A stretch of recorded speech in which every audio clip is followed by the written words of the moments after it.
Nous sommes presque arrivés à la fin de notre séminaire sur l'interprétation biblique et je tiens à vous remercier de vous être joints à nous tout au long de ces leçons. Je suis accompagnée du Dr Frank Hassel de l'Institut de recherche biblique. Dr Hassel, quel est le sujet de la leçon aujourd'hui? Aujourd'hui, je pense que nous allons apprendre quelque chose avec un sujet fascinant. Il s'agit de la relation entre la Bible et le don de prophétie. Comment cela va-t-il de pair? Comment pouvons-nous comprendre l'influence de l'un de ces facteurs sur l'autre? En tant qu'adventistes, nous avons proclamé que nous croyons à la sola scriptura, les Écritures seules. Comment cela s'accorde-t-il avec le don de prophétie qui est également promis dans la Bible et par les auteurs bibliques mentionnés? Qu'en est-il de l'esprit de prophétie? Qu'en est-il d'Ellen White et de l'herméneutique biblique? Quel est son rôle dans notre compréhension de la Bible et quelle devrait être sa place? C'est un sujet dont nous devons discuter et sur lequel de nombreuses personnes se posent des questions. Et cela est très important parce que nous apprécions le don de prophétie de notre Église. Et en même temps, nous prétendons nous baser uniquement sur la Bible. Alors, comment pouvons-nous comprendre ce lien? N'est-ce pas une contradiction en soi? Je pense que cette vidéo et ensuite le chapitre en particulier vous apporteront et vous diront quelque chose de vraiment utile pour voir les liens à partir du texte biblique lui-même et de la compréhension, de l'autocompréhension d'Ellen White qui confirme cela. Qui va présenter le sujet? La personne qui le fait avec beaucoup de talent et de connaissances est le docteur John Peckham. C'est un spécialiste nord-américain. Il enseigne à Andrews University.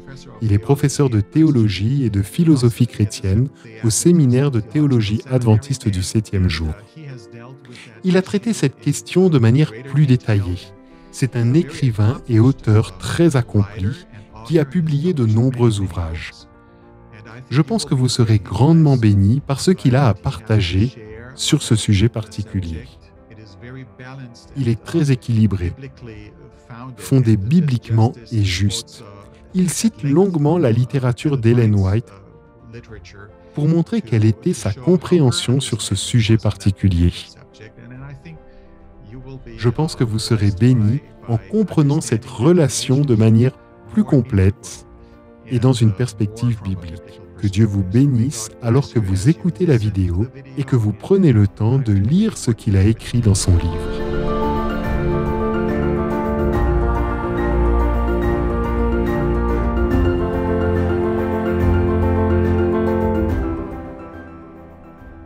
Le Dr John Peckham nous rejoint maintenant pour discuter du don de prophétie et du principe de sola scriptura. Merci Dr Peckham. Pour poser les bases de notre conversation, expliquez-nous s'il vous plaît ce qu'est le sola scriptura, ce qu'il affirme et ce qu'il nie. Oui, le principe de sola scriptura, la façon la plus simple de le comprendre est que cela signifie que l'écriture est uniquement normative, ou qu'elle a une autorité unique, ou une sorte d'autorité dominante par laquelle d'autres revendications, d'autres sources, d'autres considérations théologiques devraient être jugées. Ainsi, la façon la plus simple de comprendre sola scriptura est que l'écriture est la seule règle normative de la foi et de la pratique. Maintenant, tout le monde ne comprend pas sola scriptura de la même manière. Parfois, lorsque les gens entendent sola scriptura, ils pensent que cela signifie l'écriture seule par elle-même. Vous ne lisez rien d'autre, vous n'êtes pas affecté par quoi que ce soit d'autre, de quelque manière que ce soit. Et défini de cette façon, sola scriptura devient isolationniste, ce qui signifie que vous essayez de lire les Écritures par vous-même. Mais en fait, personne n'a jamais lu les Écritures entièrement par lui-même. Nous avons tous été touchés par d'autres apports, d'autres arrière-plans, d'autres traditions. D'autre part, il y en a d'autres qui, lorsqu'ils disent sola scriptura, veulent dire que l'écriture est une source principale. Mais certains utilisent cette expression et incluent d'autres éléments au même niveau que les Écritures. Et donc, lorsque les gens disent sola scriptura, les chrétiens disent que cela peut signifier différentes choses. Mais quand j'utilise l'expression, et je pense que c'est une compréhension biblique de sola scriptura, même si l'expression n'est pas dans les Écritures, l'enseignement est dans l'Écriture, que la Bible, l'Écriture elle-même, est une règle normative de foi et de pratique. Cela peut être décomposé en 3 affirmations comme idée de base. Voici ces 3 affirmations en bref. Numéro 1, l'Écriture est la source inégalée, uniquement normative de la révélation divine, qui est divinement mandatée pour fonctionner comme règle de foi et de pratique. Numéro 2, l'Écriture est la règle de foi et de pratique entièrement digne de confiance et suffisante. Et numéro 3, l'Écriture est la norme finale de la foi et de la pratique qui régit toutes les autres. Donc, de ces 3 points, l'Écriture se suffit à elle-même. Elle est unique à ces 3 égards. Et sola scriptura signifie que c'est par l'Écriture que tout le reste doit être jugé en matière de foi et de pratique. Il y a 3 sortes de corollaires qui vont de pair avec sola scriptura, les 3 autres principes. Le premier est tota scriptura, ce qui signifie que toute l'Écriture doit fonctionner selon cette règle, pas seulement des parties, pas seulement des sélections individuelles, mais la totalité de la Bible que nous appelons le canon biblique. Nous en reparlerons plus tard. Donc, tota scriptura. Le principe suivant est en lien avec cela. Il s'appelle l'analogie des Écritures. Et cela signifie simplement que vous comprenez l'Écriture en comparant certaines parties de l'Écriture avec d'autres parties de l'Écriture, ou, dit autrement, vous comprenez certaines parties des Écritures en les lisant à la lumière du reste de l'Écriture. Ainsi, le tota scriptura et l'analogie de l'Écriture vont ensemble, comme une main dans un gant. Enfin, le dernier principe, mais certainement pas le moindre, est que les choses spirituelles sont discernées spirituellement. C'est le principe de sola scriptura et des corollaires qui en découlent. Néanmoins, comme je l'ai déjà mentionné, il y a pas mal de confusion au sujet de sola scriptura. Il est donc très important que nous reconnaissions également 4 choses que sola scriptura ne signifie pas, afin d'éviter les malentendus qui sont à l'origine des problèmes lorsque nous commençons à parler de prophètes en dehors des Écritures, ce dont nous parlerons un peu plus tard. La première chose que sola scriptura n'enseigne pas, c'est que l'Écriture n'est pas la seule source de connaissance. La Bible elle-même nous dit qu'il y a de la connaissance en dehors des Écritures, et même en dehors de la révélation prophétique. En fait, il y a même d'autres types de révélations. Dieu s'est révélé dans la nature d'une manière moindre, d'une manière qui n'est pas aussi claire, qui n'est pas toujours aussi discernable, et qui n'a donc pas la même autorité que les Écritures. Mais il existe une révélation même en dehors des Écritures, que les théologiens appellent parfois révélation générale, et la Bible elle-même le reconnaît. Donc, si vous pensez que sola scriptura signifie que les Écritures sont la seule source de connaissance, eh bien vous êtes déjà en train de contredire l'Écriture même que vous lisez. Ou si vous pensez que c'est même la seule révélation, qu'il ne peut y avoir aucune autre révélation en dehors des Écritures, cela entre déjà en conflit avec les Écritures. Deuxièmement, le principe de sola scriptura n'affirme pas que toutes les doctrines théologiques ou pratiques ecclésiales nécessitent des déclarations bibliques directes. En d'autres termes, il ne suffit pas de citer les Écritures. Il s'agit de ce que les Écritures enseignent, que les mots eux-mêmes soient ou non dans l'Écriture. Et cela inclut la sola scriptura lui-même. Sola scriptura est une expression latine qui signifie « par l'Écriture seule ». Cette expression ne se trouve pas dans les Écritures, mais l'enseignement se trouve dans les Écritures parce que la Bible enseigne que cette révélation divine commandée par Dieu est la seule règle ou autorité. La troisième chose que sola scriptura ne signifie pas est qu'elle ne signifie pas ni n'affirme que l'Écriture exclut la raison ou ne nécessite aucune interprétation ou que son interprétation personnelle est la compréhension correcte de l'Écriture. Et enfin, la quatrième chose que sola scriptura ne signifie pas est que les communautés d'interprétation et la tradition doivent être rejetées et ou ignorées. Nous pouvons apprendre des choses de la lecture des Écritures par d'autres. Nous pouvons apprendre des choses à partir de sources secondaires comme les commentaires. Mais ces choses ne peuvent pas être normatives. Elles doivent être régies par l'Écriture elle-même. Mais ces sources peuvent quand même apprendre des choses. Nous ne pouvons pas simplement les rejeter et lire les Écritures seules.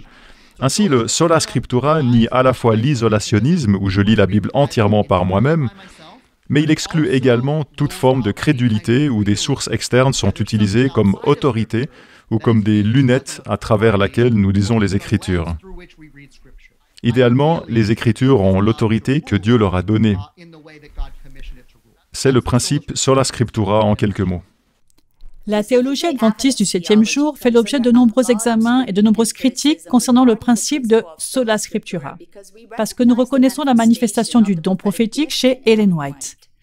Alors, comment pouvons-nous concilier le fait que nous affirmons notre croyance en sola scriptura, comme le font les autres religions réformées, en acceptant le don prophétique d'Ellen White? Oui, eh bien, c'est pourquoi il est si important de comprendre ce que sola scriptura enseigne et n'enseigne pas. Ainsi, sola scriptura ne signifie pas que l'Écriture seule est la seule source de révélation ou même la seule source d'autorité. Cela signifie que l'Écriture est uniquement normative. L'Écriture elle-même inclut l'enseignement qu'il y a d'autres prophètes qui n'ont pas d'écrit dans l'Écriture. Dans l'Ancien Testament, vous avez des prophètes comme Élie. Il n'a écrit aucun livre dans la Bible. Il y a la prophétesse Hulda, qui n'a pas écrit de livre dans la Bible. Et dans le Nouveau Testament, il y a Jean-Baptiste. Jésus a dit qu'il n'y avait pas de prophète plus grand que lui, mais il n'a rien écrit dans la Bible, n'est-ce pas? Bien sûr, nous ne sommes pas au 1er siècle, mais si nous y étions, dirions-nous que les enseignements de Jean-Baptiste ne faisaient pas autorité, ou n'étaient pas significatifs ni prophétiques? Non, ils l'étaient effectivement, et pourtant ils ne font pas partie de la Bible. Et donc, pour être fidèles à l'Écriture elle-même, nous devons reconnaître des prophètes autres que les auteurs bibliques. La terminologie technique pour cela est prophète extra-canonique, ou prophète hors du canon des Écritures. Non seulement nous trouvons cela dans la Bible, mais nous avons aussi des raisons de croire qu'il y aurait eu des prophètes après la clôture du canon biblique.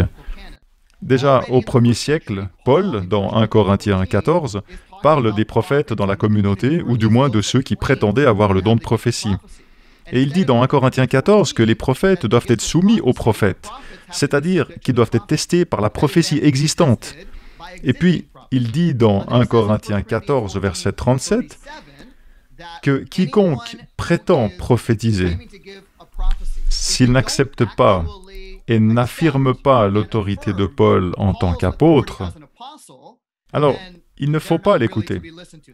Il n'a pas de réelle autorité. Ceci est une paraphrase de 1 Corinthiens 14, 37, mais il est clair d'après l'enseignement de ce chapitre qu'au-delà des Écritures, il y a le don prophétique, ainsi que ceux qui exerçaient le don prophétique, et qui étaient eux-mêmes soumis aux enseignements des apôtres qui faisaient autorité. Les apôtres étaient les témoins de la première génération du témoignage de Jésus-Christ. Il y a donc des prophètes en dehors de ceux qui écrivent les Écritures, mais ils n'ont pas la même autorité fonctionnelle que les prophètes et les apôtres qui ont été chargés par Dieu d'écrire la Bible. Et ils peuvent avoir d'autres enseignements qui révèlent qu'il y aura des prophètes dans les derniers jours, comme Joël 2 et d'autres. Vous avez donc un problème avec la sola scriptura seulement si vous acceptez toutes sortes de révélations ou de sources en dehors des Écritures, comme sources normatives, comme étant soit égales aux Écritures, soit supérieures aux Écritures. Mais les adventistes du 7e jour croient que les écrits d'Ellen White sont prophétiques. Ils sont inspirés par Dieu, mais ils sont eux-mêmes soumis à la règle de l'Écriture. Et c'est en fait par l'Écriture que nous vérifions si Ellen White était prophète et avait le don prophétique, et si toute autre personne prétendant avoir le don prophétique est un vrai prophète.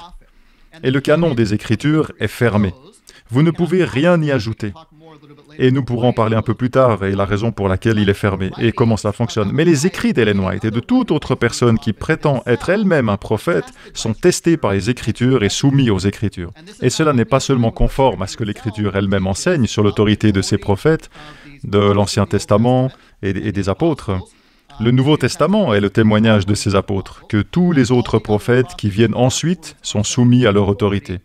Mais cela est également affirmé dans les anciens écrits d'Ellen White, où elle explique clairement que ces écrits sont, selon ses propres termes, comme une petite lumière qui en précéda une plus grande. Elle indique ainsi très clairement que ces écrits ne doivent pas être considérés au même niveau que le canon des Écritures et ne doivent pas être utilisés de la même manière. Comment pouvons-nous comprendre le concept de l'Écriture comme un canon? Oui, permettez-moi d'en dire quelques mots. Il est très important de comprendre que l'Écriture fait autorité de manière unique, parce que Dieu lui accorde l'autorité de gouverner.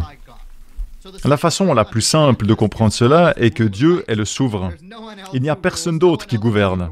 Personne d'autre n'a l'autorité que Dieu a. Dieu lui-même décide des messages particuliers qui ont été écrits par des prophètes choisis dans l'Ancien Testament et des apôtres choisis ou des associés qui leur sont proches, qui sont sous la direction de ces apôtres en ce qui concerne le Nouveau Testament. Ainsi, les écrits des prophètes et des apôtres fonctionnent comme une règle ou une norme. C'est ce que le mot canon signifie dans son essence fondamentale. Un canon est une règle. Ainsi, le canon biblique désigne la collection ou le groupe d'écrits que les chrétiens croient que Dieu a défini pour être la règle de la foi et de la pratique. Et si nous reconnaissons, à juste titre, que les livres de la Bible sont les écrits que Dieu a posés comme règle normative unique de foi et de pratique, alors les livres bibliques doivent détenir une autorité que d'autres écrits et d'autres messages ne détiennent pas. Donc, la façon la plus simple de l'expliquer est que le souverain a prescrit ou mandaté des écrits pour fonctionner comme règle. Ces écrits du canon biblique possèdent cette autorité intrinsèque du fait qu'ils sont des écrits que Dieu a désignés pour être la règle. Et l'ensemble du canon des Écritures est mieux compris comme un document de témoignage et d'alliance. Qu'est-ce que cela signifie? Cela signifie que les écrits de l'Écriture sont en fait le témoignage, ou le témoignage enregistré des grands actes de Dieu, de ce qu'on appelle parfois l'Ancienne Alliance. C'est ce dont témoigne l'Ancien Testament, et c'est la révélation qui conduit à la venue du Christ et au Nouveau Testament, qui est le témoignage sur ce qu'a vécu le Christ, sa venue, son ministère, sa mort, sa résurrection, et l'établissement de l'Église, et ainsi de suite. Et donc, l'Ancien Testament et le Nouveau Testament sont les témoins des grands actes d'alliance de Dieu dans l'histoire de la rédemption. Il s'agit donc d'un document témoin des grands actes d'alliance de Dieu. Cela signifie que les écrits qu'il contient sont ceux de prophètes et d'apôtres de l'Alliance ou de proches collaborateurs des apôtres. Et qu'est-ce que cela signifie? Les prophètes et les apôtres de l'Alliance sont ceux qui ont reçu une révélation et une inspiration mandatée par Dieu pour témoigner et communiquer la révélation de l'Alliance de Dieu qui désignait le Christ, c'est-à-dire l'Ancien Testament, et la révélation de l'Alliance de Dieu qui témoignait de l'avènement du Christ, c'est le Nouveau Testament. Ainsi, les écrits de ces prophètes et apôtres de l'Alliance sont intrinsèquement canoniques, c'est-à-dire qu'ils possédaient l'autorité de la loi parce qu'ils avaient été mandatés par Dieu lui-même, le souverain. Ainsi, en termes simples, le canon biblique est constitué du témoignage de l'Alliance menant à l'avènement du Christ et du témoignage de l'Alliance à l'avènement du Christ. Et lorsque Jésus est venu, il a accompli l'Ancien Testament. Et la manière dont il s'est référé à l'Ancien Testament et dont il l'a accompli dans son ministère a en fait ratifié l'Ancien Testament comme venant réellement de Dieu. Et il a aussi commandé le Nouveau Testament pour témoigner de lui-même. Il a mandaté les apôtres, et ceux-ci ont fourni ce témoignage unique de première main, de première génération, du Christ et de sa résurrection. Ainsi, lorsque le Christ vient, c'est sa première venue, et nous attendons maintenant sa seconde venue, et lorsqu'il vient, il établit ce témoignage, ses apôtres, pour enregistrer, pour ce témoignage unique de ce grand événement de l'histoire de la rédemption. Une fois que le Christ est venu et a fait cela, et une fois que les apôtres qu'il a nommés meurent et laissent derrière eux leurs écrits, le canon est effectivement fermé si le canon est simplement compris comme un témoin de cette révélation d'alliance. Donc, une fois que ces apôtres nommés par la première génération sont morts, il ne peut y avoir aucune autre révélation qui puisse égaler ces apôtres qui ont été nommés par le souverain. Pourquoi? Tout simplement parce qu'une fois que le souverain est venu, la règle qu'il a nommée est inégalée jusqu'au retour du souverain lui-même. En d'autres termes, ces apôtres qu'il a nommés et qui ont témoigné de sa résurrection, comme une nuée de témoins, constituent une sorte de témoignage historique et de témoins historiques nommés par Dieu qui ne pourraient être égalés par rien d'autre dans l'histoire jusqu'à ce que le dirigeant lui-même revienne. Ainsi, tout ce qui va venir et prétendre être prophétique ou venir de Dieu doit se mesurer à cette norme de ce témoignage apostolique, de ce témoignage de première génération et de l'Ancien Testament que le Christ a également ratifié dans son ministère. C'est donc ce que nous voulons dire lorsque nous disons que l'Écriture est un document de témoignage d'alliance et que l'Écriture est un canon ou une collection de livres commandés divinement par Dieu et qu'elle a une autorité unique parce qu'elle est constituée de ces livres que Dieu a commandés pour qu'ils fassent autorité d'une manière unique. Le canon est-il fermé? Quelle est la relation entre le canon des Écritures et les prophètes non canoniques? Très simplement, la relation entre le canon des Écritures et les prophètes non canoniques est que l'Écriture canonique a un type d'autorité unique. Elle a l'autorité du chef parce que le chef lui-même, c'est-à-dire Dieu, a donné cette autorité à l'Écriture. Tout prophète qui a de l'autorité n'en a en vertu du fait qu'il a été mandaté par Dieu et qu'il a reçu un don et un message prophétique. L'autorité d'un message ou d'un messager prophétique est donc relative à l'autorité que Dieu lui accorde. Dieu a établi au cours de l'histoire des autorités particulières par lesquelles les révélations ultérieures devaient être testées. Et elles fonctionnaient donc déjà comme des règles ou des normes avant même que nous ayons la terminologie du canon. Ainsi, à l'époque de l'Ancien Testament, il y a Moïse qui écrit les 5 premiers livres de l'Ancien Testament que nous appelons le Pentateuque ou la Torah. Et Moïse est désigné comme un prophète à l'autorité unique dans la communauté d'Israël. Et tout prophète qui vient après Moïse doit être testé selon les écrits que Moïse a donnés. Et s'ils ne sont pas en accord, comme le dit Ésaïe avec la loi et le témoignage, s'ils ne parlent pas selon cette parole, il n'y a pas de lumière en eux. Et donc, plus tard, les prophètes doivent être d'accord avec les précédents, en commençant par Moïse. Vous voyez donc déjà cette sorte d'alliance, d'autorité unique. Et il est très intéressant de noter que même à l'époque de Moïse, ce dernier n'était pas le seul prophète de la communauté d'Israël. Aaron, le frère de Moïse, et Myriam, la sœur de Moïse, ont eux, tous les deux, le don de prophétie, du moins à certains moments. Et pourtant, ils ne détenaient pas le même type d'autorité que Moïse ou ses enseignements. Vous pouvez le constater dans Nombre 12 et à d'autres endroits. Tous les prophètes n'ont donc pas la même autorité fonctionnelle. Moïse avait un type particulier d'autorité, et après Moïse, tout message devait être testé par Moïse. Et puis vous avez d'autres prophètes qui sont ratifiés par Dieu. Moïse lui-même a été ratifié par Dieu auprès de la communauté dans Nombre 12 et à d'autres endroits où il est dit que c'est celui qui parle au nom de Dieu. Et il a ce type d'autorité unique. Et plus tard, les prophètes sont également attestés par Dieu. Et ils devaient être testés par l'autorité prophétique antérieure. Puis, dans le Nouveau Testament, les apôtres eux-mêmes ont encouragé les gens à mettre à l'épreuve selon les écritures existantes de l'Ancien Testament. Dans le livre des Actes, les Béréens sont mentionnés et loués parce qu'ils vérifiaient tout ce qu'enseignaient les apôtres. Par quoi? Par les Écritures, c'est-à-dire ce que nous appelons maintenant l'Ancien Testament. L'enseignement apostolique est donc vérifié par l'Ancien Testament. Le Christ lui-même accomplit l'Ancien Testament, mais il charge également le Nouveau Testament de fonctionner comme cette règle unique. Or, comme nous l'avons mentionné précédemment, une fois que le chef est venu et reparti, la règle qu'il a établie reste la règle unique et inégalée jusqu'au retour du chef. Donc, jusqu'au retour du Christ, ce témoignage apostolique et le témoignage de l'Ancien Testament que le Christ a ratifié et mandaté, que nous appelons le canon des Écritures, fonctionne comme une règle inégalée par tout autre prophète qui viendra par la suite.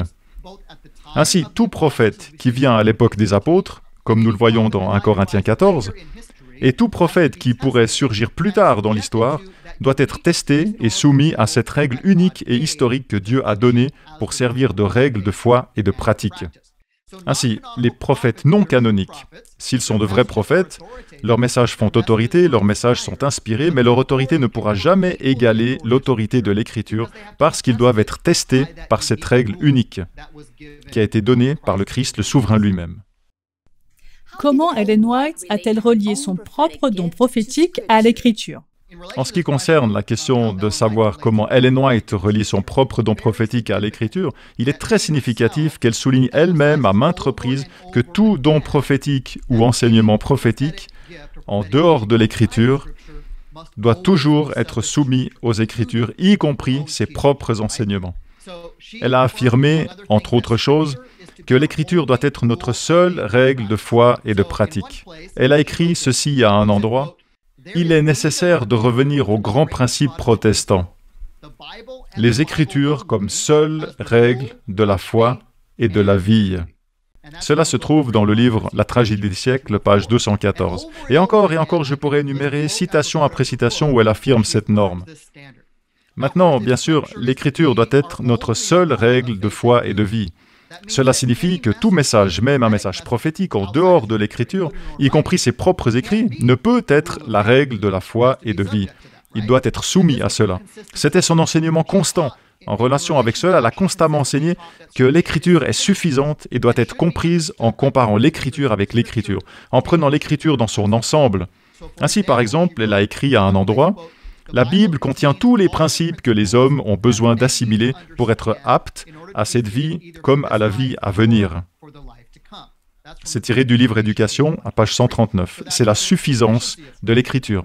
Et puis, elle affirme aussi que l'Écriture n'est pas seulement suffisante en ce qui concerne la source de la foi et de la pratique, mais aussi en ce qui concerne l'interprétation.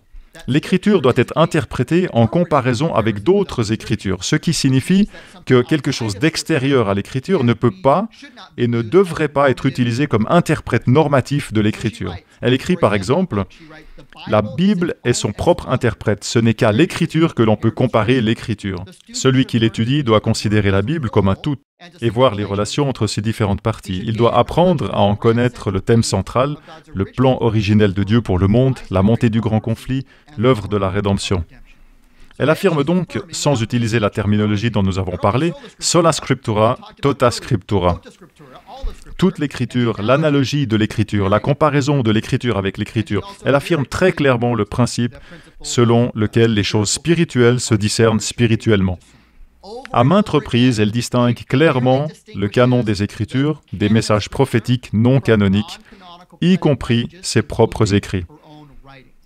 Ainsi, par exemple, à un endroit, elle dit « Au cours des âges, alors que les Écritures de l'Ancien Testament et du Nouveau Testament étaient données, le Saint-Esprit n'a pas cessé de communiquer comme des esprits individuels en dehors des révélations qui seront incarnées dans le canon sacré. La Bible elle-même raconte comment, par le Saint-Esprit, les hommes ont reçu des avertissements, des réprimandes, des conseils et des instructions sur des sujets qui n'ont rien à voir avec l'annonce des Écritures. Et il est fait mention de prophètes et de différentes époques dont les propos ne sont pas rapportés. De même, après la clôture du canon de l'Écriture, le Saint-Esprit devait continuer à agir pour éclairer, avertir et consoler les enfants de Dieu. Fin de citation. Elle affirme donc clairement l'activité de Dieu qui donne des messages prophétiques, tant au moment où l'Écriture a été écrite, que même après la clôture du canon.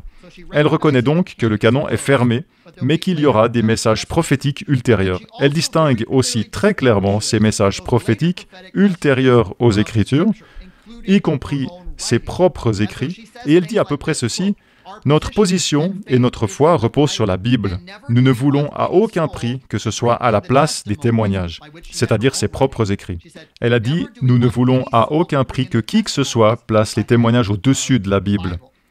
C'est dans le livre Évangélisé à la page 233. Ailleurs, elle insiste sur le fait que ces écrits ne sont pas un ajout à la parole de Dieu, comme certains le font paraître. Cela se trouve dans Témoignages pour l'Église, volume 4, à la page 245. Elle soulignait à ce propos que l'Esprit n'est pas donné et ne le sera jamais pour remplacer les Écritures. Celle-ci déclare positivement que la parole est la pierre de touche de tout enseignement et de toute vie morale. C'est tiré du livre La tragédie des siècles. Encore une fois, elle explique, dans sa parole, Dieu a promis de donner des visions dans les derniers jours, non comme une nouvelle règle de foi, mais pour consoler son peuple et corriger ceux qui s'éloignent des vérités bibliques. Et cela est tiré de son livre Premiers écrits à la page 78. Elle se réfère donc à ses propres écrits comme à une lumière de moindre importance pour guider les hommes et les femmes vers la plus grande lumière, c'est-à-dire la Bible. Et elle a écrit des choses comme « Le Seigneur désire que vous étudiez vos Bibles ». Il n'a pas donné de lumière supplémentaire pour prendre la place de sa parole. Et je pourrais encore continuer avec beaucoup d'autres citations de ce genre. Mais l'ensemble de son ministère est imprégné des Écritures. Et elle maintient constamment les Écritures comme la seule règle normative. Elle enseigne continuellement que les doctrines ne devraient pas être basées sur ses écrits ou d'autres messages prophétiques extra-canoniques. Mais toutes les doctrines doivent être basées sur la Bible et la Bible seule. Elle l'a donc dit explicitement. En fait, lors d'une controverse dans l'Église vers 1888, les dirigeants de l'Église lui ont demandé de régler cette controverse particulière. Ils ont plaidé auprès d'elle en disant « S'il te plaît, donne-nous un message prophétique qui nous dise qui a raison dans cette controverse doctrinale. » Elle a refusé de le faire. Et elle a dit « Nous voulons des preuves bibliques pour chaque point que nous avançons. »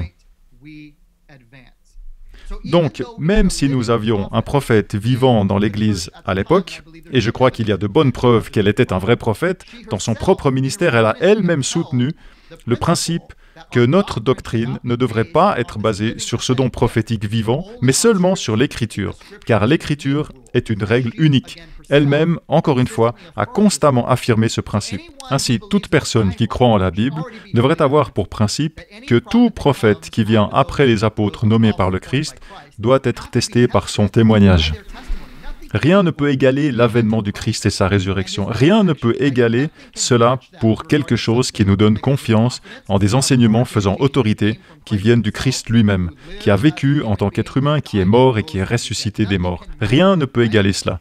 Nous devrions donc déjà savoir cela à partir de la Bible, mais ensuite ceux qui croient qu'Ellen White était un vrai prophète. Et nous savons aussi que d'après ses écrits, quiconque croit qu'elle est un vrai prophète devrait utiliser ses écrits de la manière dont elle-même pensait qu'ils devaient être utilisés, sans les mettre sur le même plan que les Écritures, mais en reconnaissant qu'ils doivent être soumis aux Écritures. Non pas parce qu'ils sont moins utiles d'une manière ou d'une autre, mais parce que Dieu a désigné l'Écriture comme une règle normative unique qui peut nous aider à discerner la vérité et l'erreur. Ceci afin qu'un prophète ne puisse pas, plus tard, induire les gens en erreur en prétendant venir de la part de Dieu. Nous devons réfléchir et déceler que cette personne peut être un prophète, mais ne l'est pas. Peut-on mettre quelqu'un sur le même niveau alors qu'il s'avérera plus tard être un faux prophète? Non, cela ne devrait pas arriver, parce que même un vrai prophète ne doit pas être mis sur le même plan que le témoignage du Christ donné par les apôtres et les prophètes précédents. Ainsi, tout prophète est continuellement mis à l'épreuve, et tout prophète qui se présenterait en disant que ses enseignements sont au même niveau que la Bible, vous donne déjà la preuve qu'il n'est pas vraiment un vrai prophète. Il ne vient pas vraiment du Christ. Ainsi, les écrits d'Ellen White indiquent très clairement que ses propres messages prophétiques sont soumis à l'Écriture et n'ont pas la même autorité fonctionnelle. Compte tenu de ce que nous avons couvert dans cette discussion, la reconnaissance d'écrits prophétiques en dehors de l'Écriture remet-elle en cause le principe de sola scriptura? Le principe de sola scriptura est-il compatible avec l'affirmation du don prophétique d'Ellen White? Tout cela revient à une bonne compréhension de sola scriptura.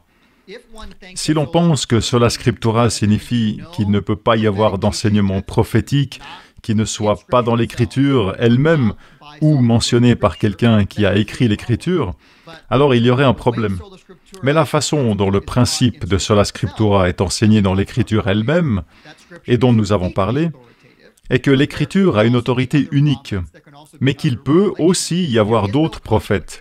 Il peut y avoir d'autres révélations. Il n'y a pas de conflit. Reconnaître des prophètes en dehors de l'Écriture est parfaitement cohérent avec le principe de sola scriptura, tant que tout message prophétique ou prophète en dehors de l'Écriture qui est affirmé et testé par l'Écriture est soumis à l'autorité de l'Écriture. Ainsi, étant donné cette compréhension de sola scriptura, il est parfaitement cohérent de reconnaître le don prophétique d'Ellen White et de considérer son autorité prophétique non canonique comme une autorité inférieure qui n'est pas sur un pied d'égalité avec l'autorité normative unique du canon des Écritures. Et cela n'est pas seulement cohérent avec les propres enseignements de l'Écriture, il découle des écrits d'Ellen White eux-mêmes qu'il existe cette différenciation, comme nous l'avons vu, entre les écrits canoniques et les écrits prophétiques extra-canoniques. Donc, en termes simples, si l'Écriture est la seule règle de foi et de pratique, aucun autre écrit ne peut fonctionner comme la seule règle de foi et de vie. Ainsi, si quelqu'un accepte les écrits d'Ellen White ou tout autre écrit prophétique ou toute autre source comme ayant finalement une autorité normative, alors cela serait incompatible avec le principe sola scriptura. Mais l'Église adventiste du septième jour est cohérente en affirmant que l'autorité d'Ellen White en tant que prophète de Dieu et nous croyons qu'elle était vraiment prophète de Dieu, est soumise à la norme unique de l'Écriture. Et l'Écriture est normative de manière unique parce que le souverain l'a chargée de fonctionner comme la norme à laquelle tout le reste doit être testé. Merci beaucoup, Dr Peckham, et merci à vous aussi d'avoir été avec nous. À bientôt.